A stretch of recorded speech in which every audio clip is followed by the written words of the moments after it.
أهلا وسهلا يا رمضان شهر التوبة والغفران مرحبا بك رمضان رمضان شهر الذكر والإحسان. Bismillahirrahmanirrahim. Assalamualaikum warahmatullahi wabarakatuh. Alhamdulillahirabbil alamin wassalatu wassalamu ala asrofil anbiya'i wal mursalin wa ala alihi wa ashabihi wa man tabi'ahum bi ihsanin ila yaumil din, amma ba'd. Allahumma afina fi badanina, Allahumma afina fi sam'ina, Allahumma afina fi basarina. Amin. Jemaah salat Isya dan salat tarawih yang sama-sama mengharapkan pahala dan ridha Allah Subhanahu wa taala. Insyaallah penceramah dan imam salat tarawih malam kali ini beliau adalah Ustadz Husna Hisaba Khalid Eshum. Beliau datang jauh dari Gontor. Kebetulan beliau masih studi S2 di Gontor, mahasiswa magister akidah dan filsafat Islam di Unida Gontor. Dan kebetulan beliau sedang ke Bandung dan insyaallah akan membawa, dan juga beliau sebagai anggota Komisi Fatwa MUI Kota Cimahi. Sebagai anggota Komisi Fatwa MUI Kota Cimahi, yang insyaallah akan membawakan tema tentang amalan ringan pahala besar. Sekali lagi, pahala amalan ringan pahala besar. Demikian yang bisa kami sampaikan. Untuk Ustadz Husna Hisaba kami persilakan.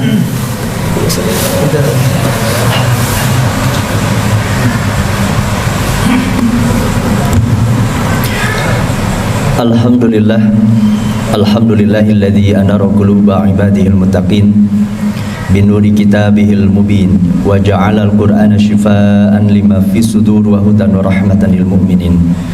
Asyhadu an la ilaha illallah wahdahu la syarikalah iqraran bihi wa tauhida wa asyhadu anna Muhammadan abduhu wa rasuluhu sallallahu alaihi wasallam taslima.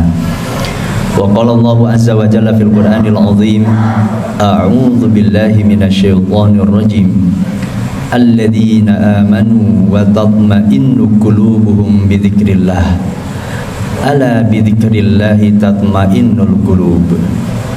Hadirin jamaah tarawih yang dimuliakan oleh Allah Subhanahu wa taala, di dalam hadis riwayat Muslim, Nabi sallallahu alaihi wasallam pernah mengkisahkan dalam hadis yang cukup panjang, hadirin. Satu waktu malaikat berkeliling mencari hamba-hamba Allah yang sedang mengingat Allah, hamba-hamba Allah yang sedang berzikir kepada Allah. Kemudian akhirnya malaikat itu menemukan orang-orang yang sedang berzikir kepada Allah. Sampai ketika malaikat ini pulang ke langit, kemudian ditanya oleh Allah Subhanahu wa taala, meskipun tentu Allah Maha tahu hadirin apa yang terjadi di dunia ini. Ketika itu Allah bertanya kepada para malaikat, aina jitum? Dari mana kalian? Kata para malaikat ketika itu menjawab kepada Allah, ji'na min ibadik. Ya Allah, kami datang barusan dari hamba-hambamu. Yusabbihunak wa yukabbirunak wa yahmadunak wa yuhallilunak wa yas'alunaka wa yastajirunak. Ya Allah, kami menyaksikan mereka sedang bertasbih, mengucapkan subhanallah, subhanallah. Mereka sedang bertakbir, ya Allah, sedang memahabesarkan Engkau. Mereka mengucapkan Allahu Akbar, Allahu Akbar. Mereka sedang bertahmid, ya Allah, Alhamdulillah. Mereka sedang bertahlil, mengucapkan la ilaha illallah. Dan bahkan mereka meminta kepada dirimu dan meminta perlindungan kepada dirimu. Sampai kemudian Allah bertanya lagi kepada para malaikat, apa yang mereka minta? Kata para malaikat, surga, ya Allah. Apa yang mereka minta perlindungan dari diriku? Kata para malaikat, neraka, ya Allah.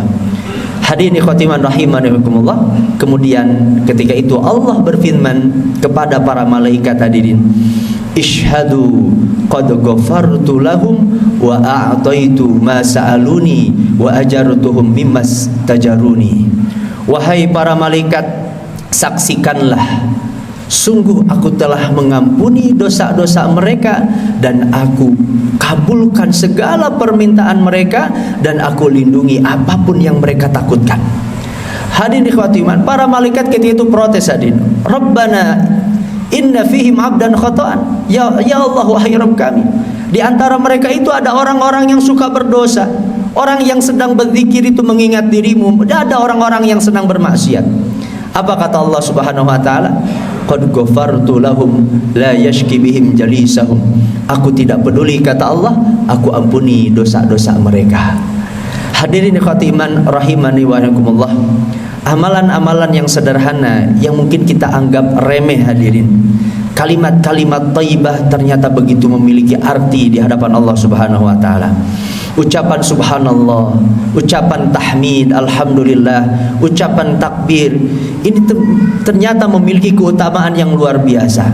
Hadirin ikhwati iman, maka wajar di dalam Al-Quran, di dalam surat Ar-Ra'd, justru orang-orang yang hatinya selalu tersambung kepada Allah, berzikir kepada Allah, hati-hati mereka lah ini yang akan diberikan ketenangan oleh Allah Subhanahu wa taala. Di dalam surat Ar-Ra'd ayat ke-28 Allah berfirman, alladzina amanu wa tatma'innu qulubuhum bidzikrillah. Orang-orang yang beriman dan hati-hati mereka merasa tenang, hadirin, karena mengingat Allah Subhanahu wa taala. Ala bidzikrillahi tatmainnul qulub. Ingatlah, hanya dengan berzikir kepada Allah hati-hati kita ini akan menjadi tenang. Bapak Ibu semua yang dimuliakan oleh Allah, jika di dalam ayat Al-Quran ada kalimat ala, ini maknanya litanbih. Allah sedang mengingatkan kepada kita semua supaya kita benar-benar memperhatikan perkara zikir ini bukan hal yang remeh, bukan hal yang sepele. Maka kemudian di dalam ayat ini Allah menggunakan kata ala, seperti halnya ayat ketika Allah menunjukkan wali-wali Allah di dalam ayat lain, ala inna awliya Allah ala bidzikrillah. Allah ingin benar-benar kita ini memperhatikan kalimat zikir. Yang kedua, hadirin, kata tatmainnu yang dibentuk dengan fi'il mudhari, kata Syekh Tantawi, ini memiliki dua makna. Yang pertama, fi'il mudhari ini menunjukkan makna istimrar, di mana jika kita ingin merasakan keberlangsungan, ketenangan, ketentraman hati, kehidupan di dunia, maka kuncinya adalah berzikir kepada Allah. Yang kedua, selain daripada istimrar, fi'il mudhari pun menunjukkan makna litajaddud, baru, menunjukkan, hadirin, jika kita ingin memperbaharui hati kita, menyegarkan hati kita kembali, maka kuncinya adalah berzikir kepada Allah Subhanahu wa taala. Maka wajar andaikan di dalam ayat-ayat Al-Quran banyak sekali ayat-ayat yang mendorong kita semua untuk berzikir kepada Allah Subhanahu wa taala. Surat Al-Baqarah ayat 152, fadhkuruni adzkurkum, berzikirlah kalian kepada diriku, niscaya aku akan ingat kepada kalian. Sampai kata Muhammad Rashid Ridho, hadirin, ketika berbicara tentang ayat ini, mana ada seorang raja memperlakukan hambanya seperti halnya hambanya memperlakukan rajanya. Padahal yang namanya raja, Bapak Ibu semua, kan bisa saja tergantung raja mau seperti apa sikapnya.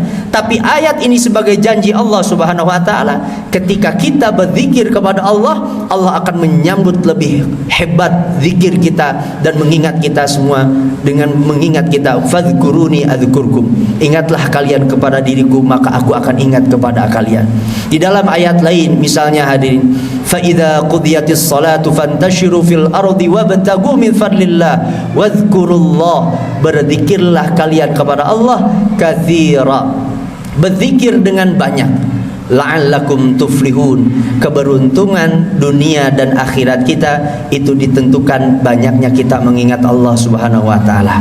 Hadirin ikhwati iman, kata falah, kata para ulama, ini menunjukkan dua makna. Pertama, alama yafna, keberuntungan terhadap segala sesuatu yang fana. Kendaraan kita, rumah kita, hadirin. Maka keberuntungan dunia kita adalah tergantung banyaknya zikir kita kepada Allah. Termasuk yang kedua, wa alama yabqa, kata para ulama, falah, keberuntungan itu terhadap dunia nanti yang kekal, yaitu adalah kelak nanti di akhirat. Keberuntungan kita nanti di akhirat, tingginya derajat dan kemuliaan kita, itu tergantung banyaknya kita berzikir kepada Allah. Hadirin ikhwati man rahimani wa rahimakumullah.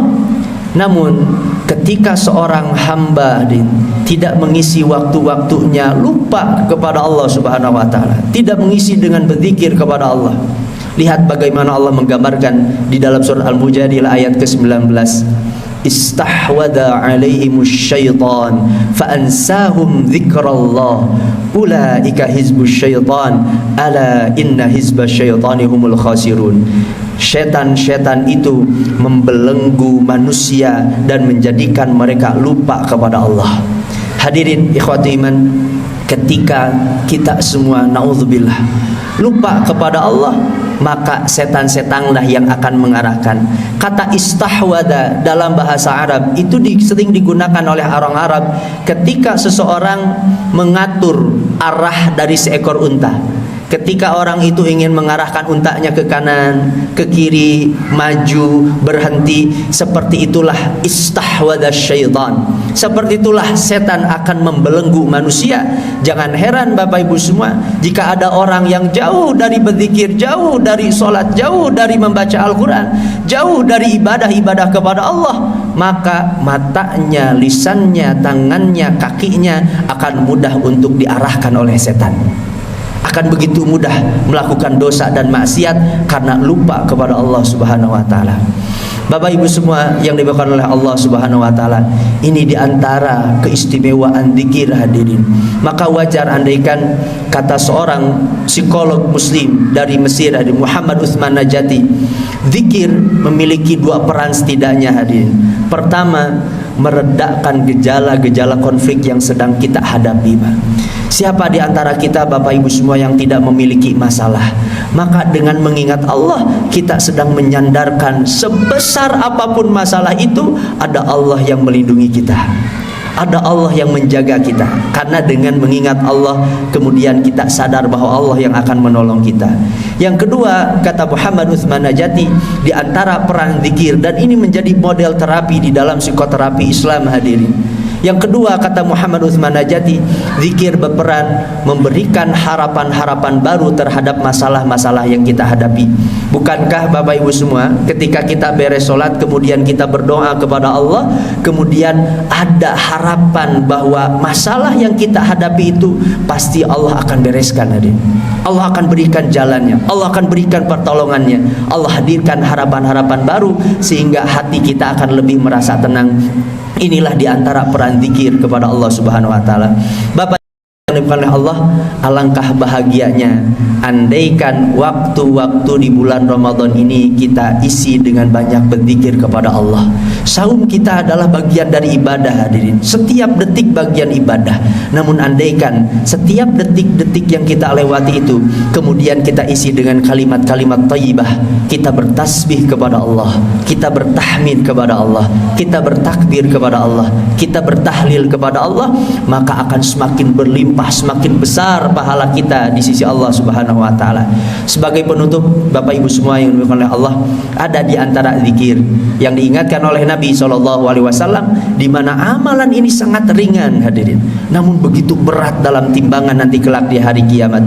Di dalam hadis riwayat Muslim, Nabi SAW pernah menyampaikan, kalimatani habibatani ila rahman, dua kalimat yang sangat dicintai oleh Allah Subhanahu wa taala, khafifatani 'alal lisan, thaqilatani fil mizan. Begitu ringan di dalam lisan kita, sangat mudah untuk kita amalkan, namun begitu berat amalannya nanti, pahalanya di hadapan Allah, timbangannya di hadapan Allah. Kalimat apa yang dimaksud? Subhanallah wa bihamdi, subhanallahil azim. Ketika hati kita mengakui Allah tidak memiliki cacat, Allah tidak memiliki kekurangan sedikit pun. Apapun yang Allah ciptakan, apapun yang Allah kehendaki, Allah maha sempurna. Pujian kita terhadap segala kebaikan, kenikmatan yang kita miliki, kemudian kita kembalikan, sandarkan kepada Allah Subhanahu wa taala. Dua kalimat inilah yang layaknya Bapak Ibu semua kita perbanyak di bulan Ramadan ini, agar amal-amal soleh kita semakin berkah di bulan Ramadan ini. Hadirin ikhwatiman rahimanahumullah, kita memohon, berharap kepada Allah, semoga di sisa-sisa hari di bulan Ramadan ini Allah berikan keistiqomahan untuk kita semua. Allah hadirkan hati kita untuk selalu mengingat Allah. Allah basahkan lisan kita untuk selalu berzikir kepada Allah, karena dengan berzikirlah hadirin khotiman, hati-hati kita akan menjadi bahagia dan tenang. Wallahu a'lam bishawab. Subhanakallahumma wa bihamdik asyhadu an la ilaha illa anta astaghfiruka wa atubu ilaik.